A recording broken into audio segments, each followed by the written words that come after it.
तो दोस्तों आज हम इस क्लास में इमानुएल कांट के कॉन्सेप्ट ऑफ परपेचुअल पीस मतलब सदैव के लिए या हमेशा के लिए दुनिया भर में शांति कैसे कायम होगा, किस रूप से कायम होगा, उस पे उनकी विचार या फिलोसफी हम लोग इस यहाँ पे डिस्कस करेंगे। तो चलिए शुरू करते हैं।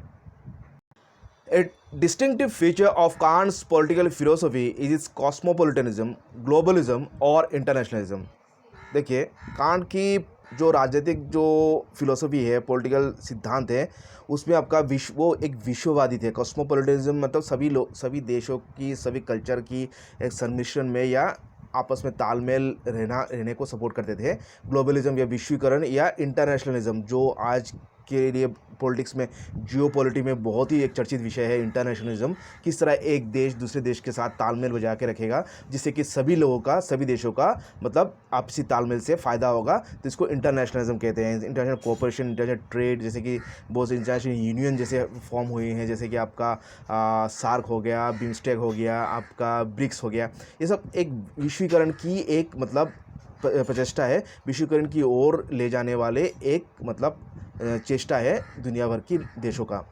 It does not separate domestic politics from international politics. और इसी संदर्भ में इमानुएल कांट जो डोमेस्टिक पॉलिटिक्स मतलब जो गृह, जो एक देश के अंदरूनी जो पॉलिटिक्स है, उससे वो जो अंतर्राष्ट्रीय जो पॉलिटिक्स है, राजनीति है, उसको वो सेपरेट नहीं मानते थे, क्योंकि वो मानते थे कि जो इंटरनेशनल पॉलिटिक्स है वो डोमेस्टिक पॉलिटिक्स को इन्फ्लुएंस करता है। क्योंकि अगर एक देश मतलब अपना ही मतलब राजनीति पे सीमित हो जाए और दुनिया भर में क्या चल रहा है उस पर वो अगर ये ध्यान ना दे, तो उससे वो इफेक्ट होगा। अभी देखिए, इंटरनेशनल ऑयल प्राइस, अगर ऑयल प्राइस पे अगर भारत अगर उस पर ध्यान ना दे, जैसे कि हाल में जो रशिया यूक्रेन की वार चल रही है, जैसे कि ग्लोबल विश्व भर में पेट्रोलियम की प्रोडक्ट्स या पेट्रोल की प्राइसेस बढ़ गई है, क्रूड ऑयल की, तो इससे क्या होती है, इससे हम ये एग्जांपल से हम लोग ये ले सकते हैं कि इंटरनेशनल जो पॉलिटी है, इंटरनेशनल जो राजनीति है, वो डोमेस्टिक पॉलिटी में बहुत ज़्यादा इन्फ्लुएंस करती है। उसका इन्फ्लुएंस बहुत ज़्यादा डोमेस्टिक पॉलिटी में भी या पॉलिटिक्स में भी होता है। अभी आगे देखते हैं। Paying tribute to the cosmopolitan character of Kant's political philosophy, Wolfgang Kersting writes. अभी देखिए, कांट की जो कॉस्मोपॉलिटन विश्ववादी जो विचारधारा था, राजनीतिक सिद्धांत था, उसको एक सम्मान देते हुए जो राजनीतिक विचारविद वुल्फगांग कास्टिंग क्या बोलते हैं। While Hobbes, Locke, and Rousseau were satisfied with overcoming the interpersonal natural condition and allowed the authority of political philosophy to end at the border of the state, Kant took political philosophy beyond the borders of the states and saw its foremost object in the highest political good of a just order of world peace. देखिए, उनका कहना था कि हालांकि जो Hobbs की philosophy या lock की फिलोसफी या रूसी की फिलोसफी हमने जो पढ़े हैं, हम लोग जानते हैं कि उनका जो मेन विचारधारा था कि जो नेचुरल स्टेट से जो स्टेट ऑफ नेचर से मेन उभर के किस तरह एक अथॉरिटी के अंदर मतलब एक राजा या मोनार्क या जो लेवाइथन है उसका अंडर में कैसा लोग मतलब उसके नियम कानून के अनुसार चलते हैं, तो उसी तक उनका जो राजनीतिक सिद्धांत था या फिलोसफी था वो सीमित था। मतलब एक राज्य के अंडर ही, मतलब बॉर्डर में ही उनका जो राजनीतिक सिद्धांत था वो सीमित था। वो एक राज्य को लेके राज्य के अंदर में जो भी राजनीतिक फिलोसफी है, विचारधारा है, वो कैसे पनपी है, ये कैसे पनपेगा या किस तरह वो कायम रहेगा, उस तक इन तीनों विचारधाराओं की मतलब राजनीतिक चिंताविद की विचारधारा सीमित था। लेकिन कांट की जो फिलोसफी है, राजनीतिक फिलोसफी है, ये इन तीनों से उभर के मतलब beyond the borders of states, मतलब स्टेट की सीमाओं को लांघ के मतलब विश्वव्यापी एक विचारधारा है जो कि मतलब हाईएस्ट पॉलिटिकल गुड, सर्वोच्च जो राजनीतिक अच्छाई सभी के लिए सोचती है, और जिससे कि एक just order of world peace मतलब विश्व में एक न्याय और शांति की राज मतलब विराजेगा, मतलब विश्व में न्याय और शांति कायम रहेगा। मतलब वो सिर्फ मतलब उनकी जो फिलोसफी सिर्फ एक राज्य की सीमा तक सीमित नहीं है, बल्कि ये पूरा विश्वव्यापी एक विचारधारा है। हालांकि जो हॉब्स, लॉक और रूसी की जो विचारधारा था वो सिर्फ एक राज्य तक ही सीमित था। तो ये एक डिफरेंस हमको मिल जाती है कांट की फिलोसफी और अन्य महान उनके समय की काल समय की जो विचारधारा थे, राजनीतिक चिंताविद थे, उनसे कितना मतलब फर्क था कांट की विचारधारा। Kant believed that for achieving the highest political good, namely perpetual peace among the nation states of the world, we have to overcome not only the natural condition or state of nature among individuals within nations or states, but also the natural condition of anarchy or watchfulness among the states. तो can't की ये विश्वास था, ये सोच था कि जो हाईएस्ट पॉलिटिकल गुड सभी देशों में, विश्व में जो सर्वोच्च जो शांति या पॉलिटिकल राजनीतिक अच्छाई कब कायम होगा, जब दो तरह का, एक तरह जो लोगों में जो स्टेट ऑफ नेचर, ये जो जंगलीपन या जो अफरा तफरी लोगों के अंदर में जो ये सोच है, लो जो नेचर स्टेट ऑफ नेचर से आई है, जो आदिम जो मानो विचारधारा जो लोगों में है, और जो राज्यों में एक तो लोगों में जो नेचुरल कंडीशन, नेचुरल स्टेट जो है, जो हमेशा दूसरों को दुश्मन समझता है और दूसरों के साथ कंपटीशन में रहता है, उससे उभरना होगा। और दूसरा राज्यों को भी इस नेचुरल कंडीशन से उभरना होगा, जो राज्यों में अफरा तफरी मचा हुआ है, एनआरकी है, और जो हमेशा पीछे की ओर रुझान करना, पीछे की ओर देखना, पास्ट कंडीशंस को मतलब ये करना, आरोप पास्ट कंडीशंस को जिम्मेदार ठहराना अपने वर्तमान के लिए। तो इस तरह का जो कंडीशंस है, सोच है, वो हम एक तो इंडिविजुअल के मनोमस्तिष्क से हटाना होगा, और दूसरा राज्य में से भी ये हटाना होगा।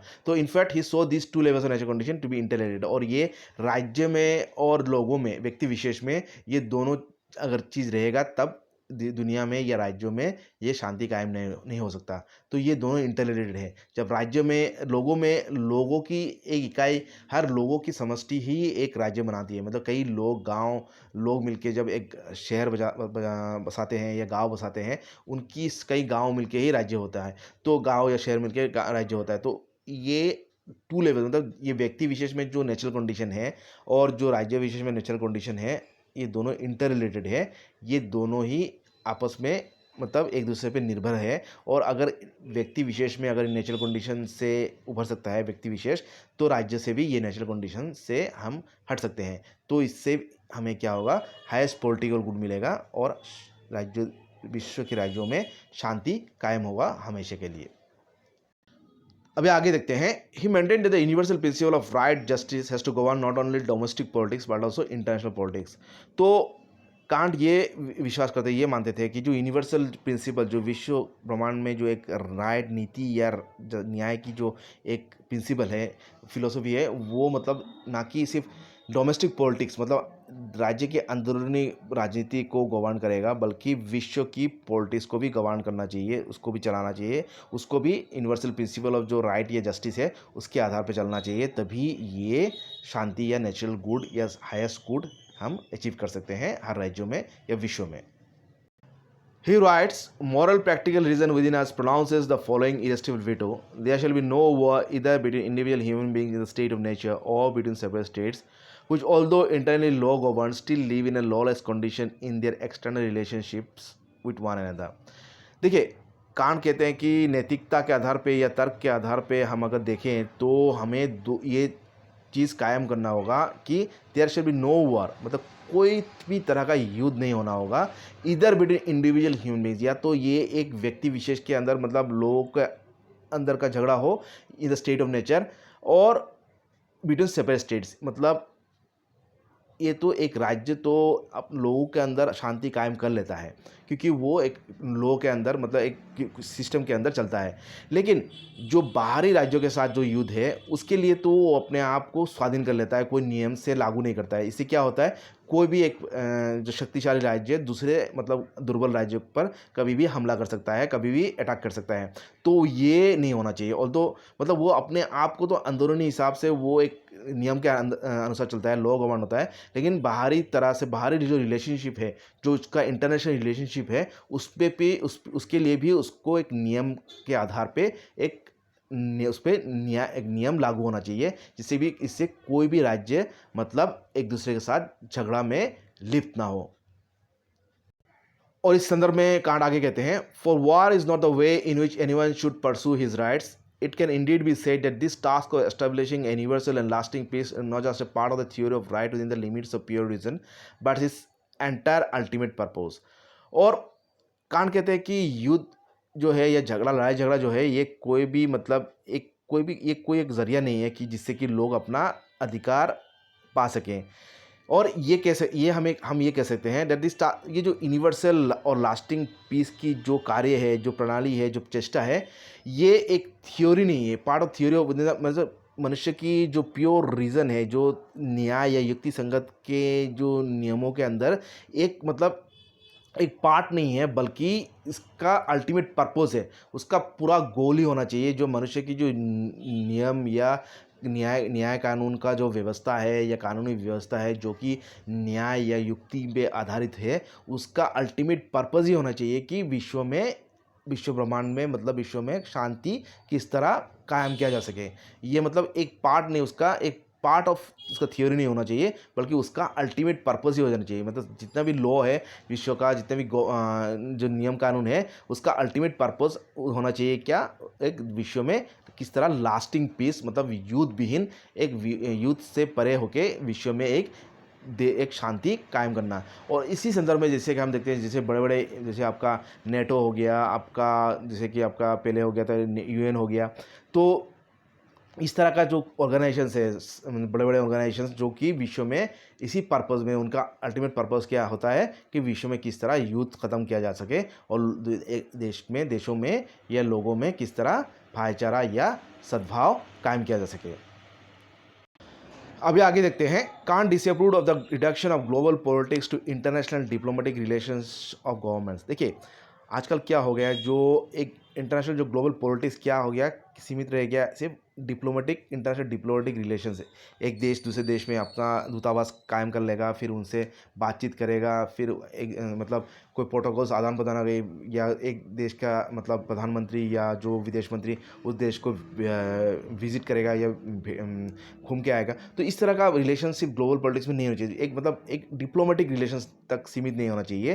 कांट मानते थे कि जो ग्लोबल पॉलिटिक्स है उसको हमें रिकॉन्सेप्चुअलाइज करना होगा, उसको पुनर्विचार करना होगा उसको, और जो इंटरनेशनल सोसाइटी, मतलब जो इंटरनेशनल सोसाइटी को ही हमें ग्लोबल सोसाइटी मतलब और मैनकाइंड बना देना होगा। मतलब जो विश्व को ही एक मानव का एक ग्लोबल सोसाइटी बनाना होगा। मतलब ग्लोबल समाज, एक विश्वव्यापी एक समाज को कायम करने के लिए हमें मानव समाज को फिर से पुनर्विचार करना होगा। ये सिर्फ एक वैचारिक या एक डिप्लोमेटिक रिलेशंस तक कायम नहीं होना चाहिए, बल्कि एक वास्तविक रूप में इसको तब्दील करना चाहिए और एक विश्वव्यापी एक समाज या मानव का एक ग्लोबल सोसाइटी बनाने के लिए चेष्टा करना चाहिए।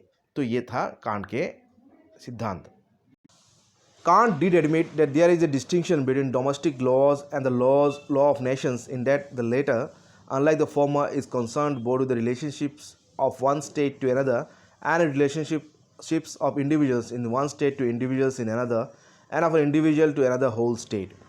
तो कांट ये मानते थे कि उन्होंने ये स्वीकार किया था कि जो डोमेस्टिक लॉज है, एक देश की जो अंदरूनी जो नियम है, वो लॉ ऑफ नेशन, जो बाहरी जो लॉ ऑफ नेशन,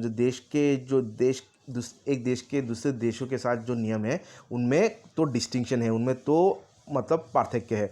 तो unlike the former is concern with, क्योंकि जो लॉ ऑफ नेशंस है, जो विश्वव्यापी जो एक नियम है लॉ ऑफ नेशंस, वो इस concern with relationship of one state to another, वो मतलब एक राज्य के साथ दूसरे राज्य के साथ जो संबंध है उसके बारे में सोचता है। And relationship of individuals in one state to individuals in another state, और एक व्यक्ति विशेष जो एक राज्य की जो सिटीजन नागरिक है वो दूसरे नागरिक के साथ, दूसरे देश के नागरिक के साथ उसके जो संबंध है उस तक भी सीमित है, उसके बारे में भी सोचता है।